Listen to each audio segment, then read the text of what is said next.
Hello, this is Dr. Vimal. I'm from Chennai. I've been working in child psychiatry department for the last 10 years. Currently, I'm working as a senior consultant psychiatrist in Center of Excellence for Autism in Chennai. I have a few questions today about autism and EEG. EEG, as you all know, is called as electroencephalogram. Let's forget about the technical details. It's just a measure of brain activity. That is what generally it measures which region of the brain it activates. My first question here is, can autism be diagnosed with EEG?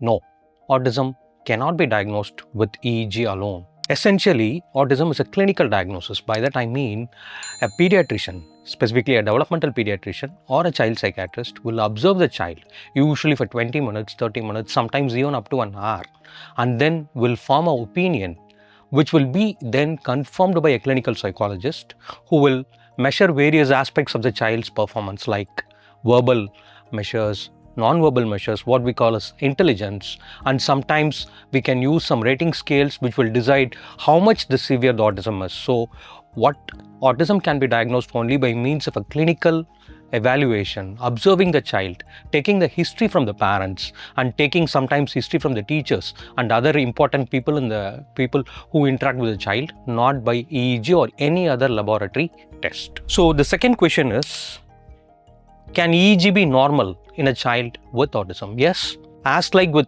any other typically developing children, in children with autism, EEG can be normal, EEG can be abnormal. EEG can be abnormal but also significant. So there are variations between these two. But the general rule is, we are not going to treat the EEG, we are going to treat the child. So EEG is going to be an accessory for our diagnosis, not the mainstay for diagnosis or treatment. The third question is, what are the uses of EEG in a child with autism spectrum disorder? Generally, children with autism have increased chance of getting seizures, what we call as fits.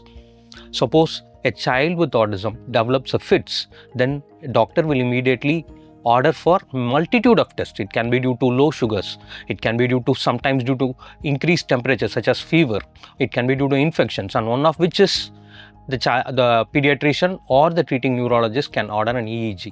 In those situations, certain abnormalities in EEG point towards some certain type of seizures. Again, I'm insisting that we are going to treat the child with fits, not the EEG.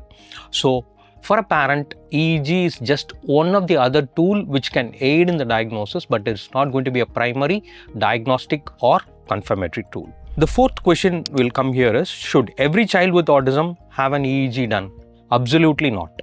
EEG should be done only on the basis of child symptoms, especially if the child has fits, and by a clinician, usually by a pediatrician, developmental pediatrician, or by a pediatric neurologist.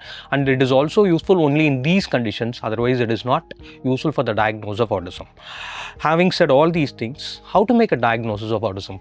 Previously, as said before, it's a clinical diagnosis.